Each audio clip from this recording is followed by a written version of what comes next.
সকালের বাসি গায়ে সেরে ঝাঁটিয়ে ঘর মুছে কিছু কাপড় জামা ছিল সেগুলো কেচে ধুয়ে নিয়ে চলে আসলাম ছাদে। দেখো সব আবার মেলা হয়ে গেছে, একদিন মাঝে কাচিনি, তাতেই দেখো কত জামা কাপড় জমা হয়েছে। বাড়িতে ছোট বাচ্চা থাকলে কি আর করা যাবে, জামা কাপড় তো পরবে। তাই দেখো কেচে ধুয়ে মিলে একদম স্নান করে রেডি হয়ে নিয়েছি। দেখো আমার কর্তা মাসের পুজো হয়ে গেছে, বাড়িতে এসে থাকলে পুজোটা সেই করে দেয়। আমি এখানে ঠাকুর প্রণাম করে চলে আসলাম রান্নাঘরে আজকে সকালে টিফিন বানানোর জন্য। আজকে সকালে টিফিনে বানাবো চিড়ের পোলাও।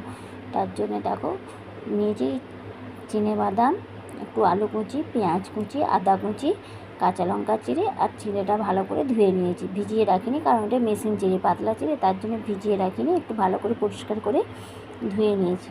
দিয়ে এখানে কড়াই সাদা তেল দিয়ে বাদামগুলো প্রথমে লাল লাল করে ভেজে তুলে রেখে দিলাম। দিয়ে তাতে একটু আদা কুচি আর কাঁচা লঙ্কা চিড়েটা একটু ভালো করে লাল লাল করে ভেজে নিয়ে তার উপরে দিয়ে দিলাম পেঁয়াজ কুচিটা, ওইটাও একটু ভালো করে লাল লাল করে ভেজে নিয়ে তার উপরে আলুটা দিয়ে তাতে পরিমাণ মতো লবণ আর হলুদ দিয়ে ঢাকা দিয়ে রেখে একটু নেড়ে চেড়ে নেবো যাতে আলুটা সিদ্ধ হয়ে যায়।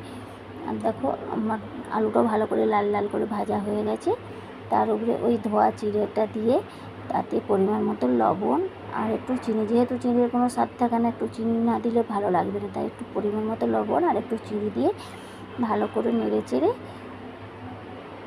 পোলাওটা বানিয়ে নিচ্ছি। আর দেখে লাস্টে দেখে বলো তো কেমন হয়েছে আমার পোলাওটা দেখতে।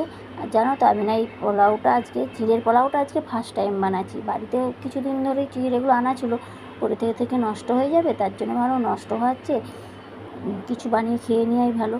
তার জন্য ভালো সকালে একটা ব্রেকফাস্টও হয়ে যাবে, একটা হেলদি খাবারও হয়ে যাবে, একটা অন্যরকম মানে ব্রেকফাস্টও হয়ে যাবে। তার জন্য আজকে বানিয়ে নিলাম চিড়ের পোলাও। আর জানো তো খেতে বেশ ভালোই হয়েছিল, প্রথম বানিয়েছি, মোটামুটি খারাপ লাগানি, বেশ ভালোই লেগেছে। এরকম মাঝে মাঝে এবার ভাবলাম মাঝে মাঝে এটা বানানো যেতেই পারে সকালে টিফিনের জন্য।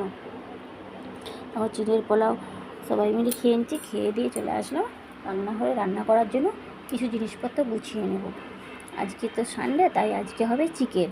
আর আজকে চিকেন হলে আর কিছু লাগেও না বাচ্চাদের, তাই আজকে আর কিছু করবোও না। আজকে করবো শুধু আলু ভাজা আর চিকেনের ঝোল। তার জন্য দেখো হাঁড়িতে ভাত বসিয়ে দিয়েছি আর এখানে সব কেটে গুছিয়ে নিয়েছি। মাংসটাই নুন হলুদ সরষের তেল দিয়ে ম্যারিনেট করে রেখেছি।